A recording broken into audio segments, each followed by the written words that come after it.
ini saya akan membuat video tentang luka di tanah Malin, food estate Papua, dan kewarganegaraan ekologis.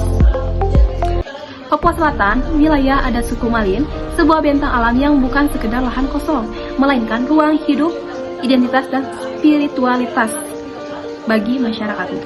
Namun, di atas kertas kebijakan nasional kawasan ini ditunjukkan sebagai food estate atau sebuah mega proyek ketahanan pangan yang mengonversi hampir 3 juta hektar hutan alam dan lahan basah.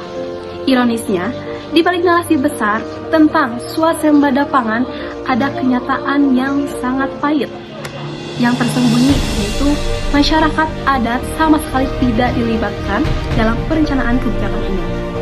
Secara yuridis, konstitusi kita melalui pasal 28H ayat 1 ditegaskan bahwa menjamin hak setiap warga negara atas lingkungan hidup yang baik dan sehat. Ditambah lagi, Undang-Undang Otonomi Khusus Papua dan Deklarasi Internasional atau UNDRIP seharusnya menjadi tameng kokoh yang melindungi hak atas tanah ulayat.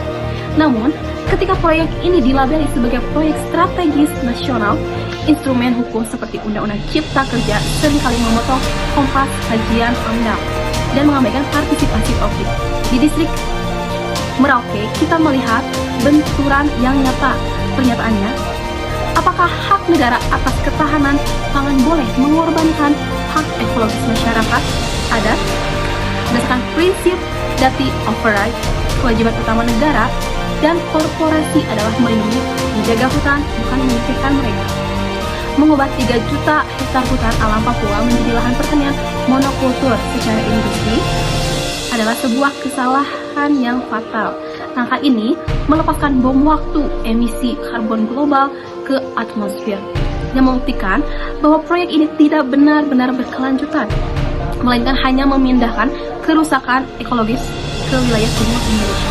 Padahal, masyarakat adat Malin telah lama mempraktekkan kebajikan kewarganegaraan ekologis melalui kearifan lokal seperti Tiai, Piki, dan Sasi. Sebuah sistem adat yang melarang eksploitasi alam secara berlebihan. Sistem pangan tradisional mereka mulai dari berburu, meramu, mengolah sagu, hingga kebun campuran.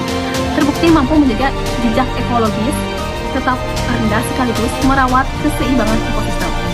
Melalui kacamata keadilan antar generasi, kita harus berani bertanya jujur, apa yang akan kita wariskan kepada generasi muda Papua 50 tahun mendatang? Apakah tanah gambut yang rusak dan proyek lumbung pangan industri yang gagal? Ataukah hutan utuh yang kaya akan keanekaragaman hayati endemik seperti cendrawasih dan kangguru, pohon yang menjadi akar identitas budaya mereka? Pembangunan hari ini tidak boleh merampas hak masa depan mereka. Setiap kebijakan dan proyek masa depan wajib tunduk pada mekanisme LPIC. Persetujuan di awal yang bebas tanpa paksaan dan berbasis informasi yang jelas dari masyarakat adat selaku pemilik sah tanah leluhur. Sebagai mahasiswa dan warga negara ekologis, kita memiliki tanggung jawab moral untuk bersuara.